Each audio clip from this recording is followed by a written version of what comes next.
بسم الله الرحمن الرحیم. راځو نن په مایکروسافت اکسس باندې سٹارټ اخلو. مایکروسافت ورډ مونږ ویلې، مایکروسافت ایکسل، بیا پاور پوینټ.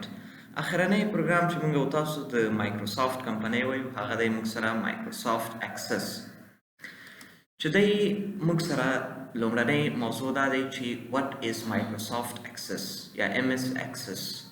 دا خپل لومړی څه شی دی. So MS Access is a program through which we create database.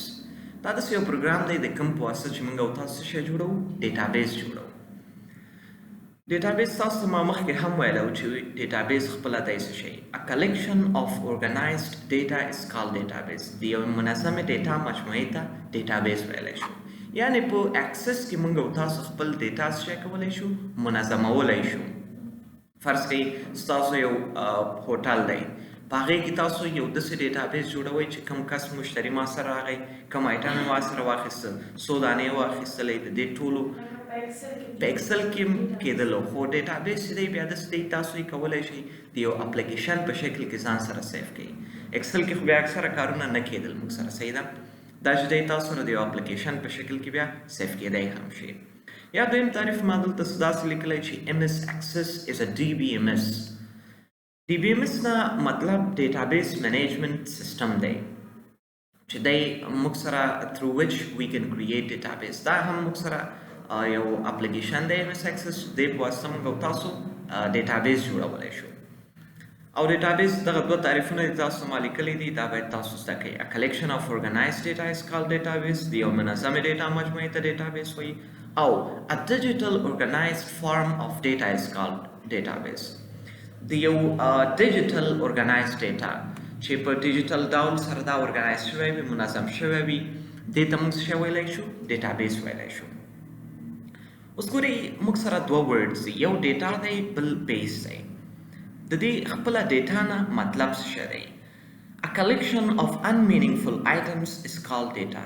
د یو غیر منظمې ډیټا مجموعې ته څه ویل کېږي، ډیټا ویل کېږي. چې غیر منظم وي، منظم شوی ونه اوسي. یعنی که چیرې ته پکې یو څیز سرچ کوې هغه تا ته ډېر په اسانۍ نه پیدا کېږي، ګډ وډ وي. نو دغه ته بیا موږ او تاسو څه ویلی شو، ډیټا ویلی شو. او انفارمیشن یو موږ سره په ډیټابیس کې چې دی ډیټا وي یو انفارمیشن وي. او د دې دواړو ترمنځ فرق دا دی چې ډیټا موږ سره څه وي، unmeaningful وي، یعنې په دې کې موږ او تاسو ګډ وډ وي. او انفارمیشن چې بیا دی a collection of meaningful data یا items is called data is called information. دا چې دی بیا موږ سره یو منظم ډیټا وي. فرض کړئ انفارمیشن موږ او تاسو په ایکسل کې ډېر انفارمیشن سیټ کړه، د شاګردانو ډیټا موږ پوره ایډ کوو، نوم یې دا دی، دغه کلاس دی په پرایویټ ټیبل کې. او په پرایویټ ټیبل کې بیا موږ د دې په اړه یو خلاصه هم راویستلی شو. نو هغه ټول چې موږ سره څه انفارمیشن او معلوماتو چې هلته ایډ وو. خو ډیټا چې موږ سره ګورئ همیشه لپاره unmeaningful وي، د دې کوم هغه موجود نه وي. تاسو ډیټا بیس یو موږ سره ډیټا او چې تاسو ویلې چې د unmeaningful ډیټا مجموعې ته وایي، صحیح ده. بل بیس دی. بیس خپله څه شی دی. بیس is a location in which our data is stored. دا داسې یو لوکیشن دی په کوم کې چې زموږ او ستاسو ډیټا سټور وي. لکه څنګه چې په ایکسل کې موږ سره همداسې وو، د هر یو سل خپل ځان ته لوکیشن درلوده که نه. په اکسس کې هم همداسې وي موږ سره، هر هغه چې دی سل هر رو خپل ځان ته یو هغه لري، یو نیم هم لري چې د هغې له لارې هم ته کوی شي، یو لوکیشن لري چې د هغې له لارې ته کوی شي اکسس کې دا استفاده کړي.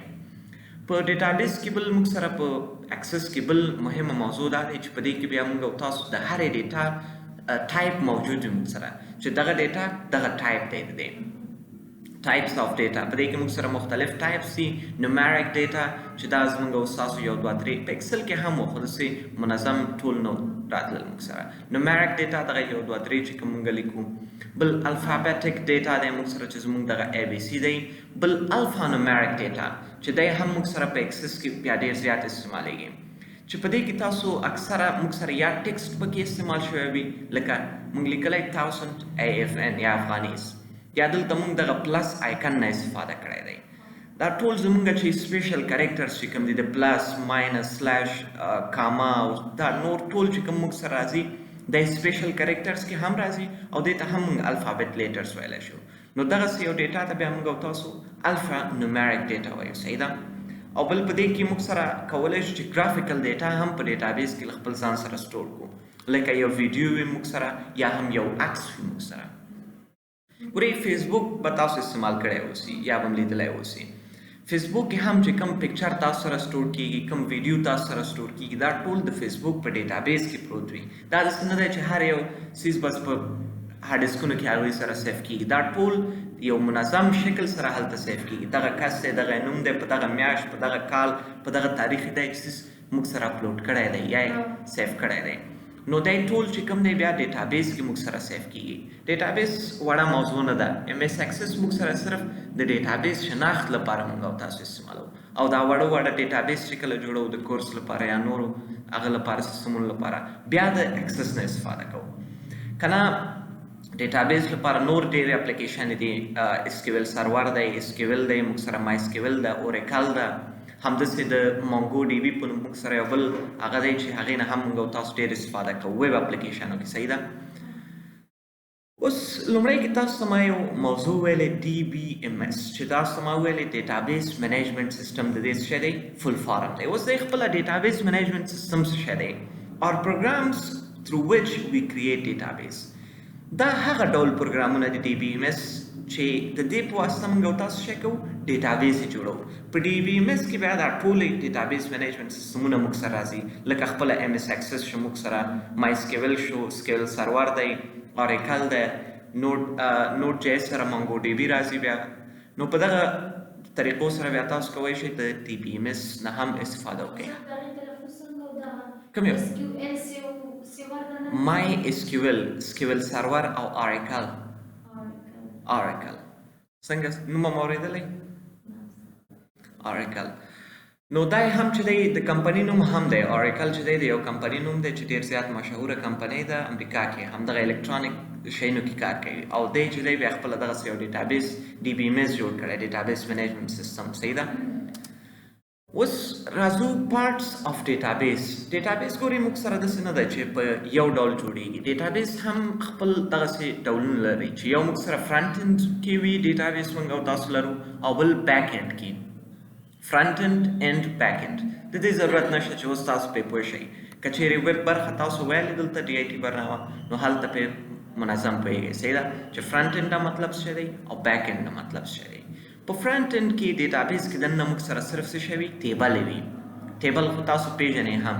A collection of rows and columns is called table. Relationship تعلقات جوړول، د یو ټیبل نه بل ټیبل سره تعلقات جوړول، یا د یو رو د بل رو سره تعلقات جوړول. په دې کې بیا ریلیشنشپ موږ سره راځي. مختلف رقمه کیوریانې دي چې هغې نه موږ او تاسو په ډیټابیس کې بیا استفاده کوو. ماکرو یو څه بلد شوي یې ورسره، خو د دې ډېر استعمال موږ سره په اکسس کې دی. ایکسل کې هم دومره استعمال نو، په ورډ کې هم شته خو دومره استعمال نه لري. صحیح ده؟ اصلي د دې استعمال چې دی بیا موږ سره په اکسس کې کیږي. نور ماډیولز موږ سره اکثره چې دی نه هم تاسو کولی شئ بیا استفاده وکړئ په اکسس کې. د دې موضوعات دغه ماډیولز چې دی بیا موږ سره په نورو هغه کې ډېر استعمالیږي، اسکیول او اسکیول سرور کې. صحیح ده؟ بل بیک انډ کې بیا موږ سره د یو ډیټابیس چې دی فارم جوړونه دی، او ریپورټ هم د فارم یو شکل دی. په دې موضوعاتو ټول خبرې کوو. صحیح ده؟ اوس راځو ټایپس اف ډیټابیس اور اپلیکیشن. ډیټابیس هم ما تاسو ته مخکې ویلې چې اول خو یې پارټس و چې فرنټ انډ او بیک انډ کې موږ سره و. صحیح ده؟ بل ټایپس دي اوس موږ سره چې دا یې موږ سره یو ویب بیسډ اپلیکیشنز یا ویب بیسډ ډیټابیسز وي، او بل ډیسکټاپ بیسډ اپلیکیشنز یا ډیټابیس وي.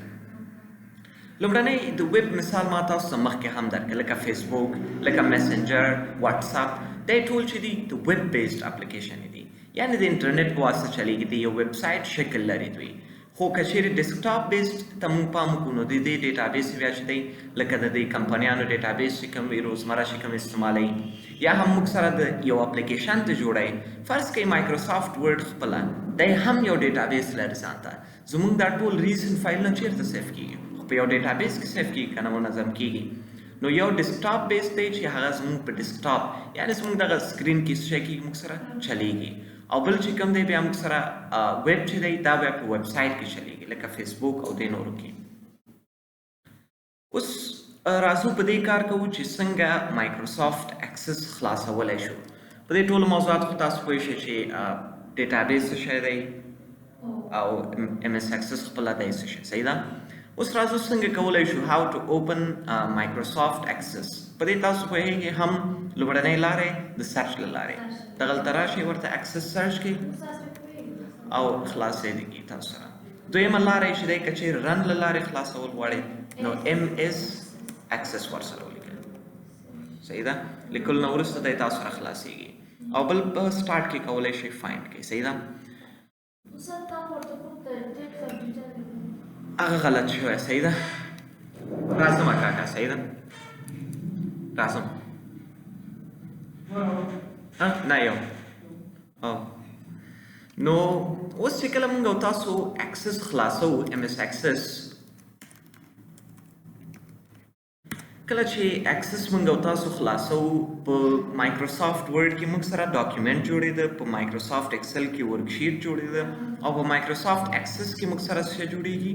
ډیټابیس جوړېږي چې تاسو کولی شئ دغلته یو ډیټابیس جوړ کړئ. بلانک ډیټابیس باندې کلیک واخلئ او دغلته اوس د خپل ډیټابیس لپاره نوم ورکولی شئ. د مایکروسافټ ایکسل شارټکټ څه شی و؟ ایکسټنشن یې څه شی و د مایکروسافټ ایکسل؟ ډاټ XLSX. د مایکروسافټ ورډ ډاټ DOCX او د دې چې دی ډاټ ACCPD دی. صحیح ده؟ د ام اس اکسس او دغلته تاسو کولی شئ خپل د ډیټابیس لپاره یو نوم ورکړئ. فرض کړئ ما ABC نوم ورکړم. کریټ باندې کلیک واخلئ نو تاسو سره به ډیټابیس دلته څه شي؟ جوړېږي. ګورئ په ډیټابیس کې مهمه موضوع موږ سره ټول ټیبلې دي. ټیبلو کې دننه روګانې او شیټونه دي، موږ سره روګانې او کالمې دي. صحیح ده؟ چې دغه یو موضوع ډیره مهمه ده. په مایکروسافټ ایکسل کې چې کله موږ یو هغه جوړو، شیټ جوړو، په هغې کې دننه بیا موږ سره څه په یو ورک بک جوړو، په هغې کې دننه شیټونه دي. کله چې دلته موږ ډیټابیس جوړو دلته بیا موږ سره هماغه شیټونه په ځای ټیبل یې موجود وي. صحیح ده؟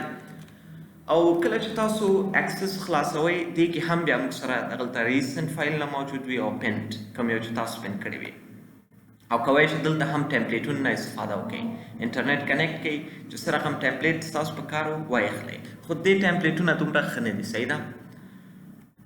په دې خو پوه شئ که نه چې اکسس څه شی دی او نوی فایل څنګه جوړو. بس همدغه موضوعات باندې کار وکړئ. اکسس به نور موضوعات له خیر سبا ووایو. صحیح ده؟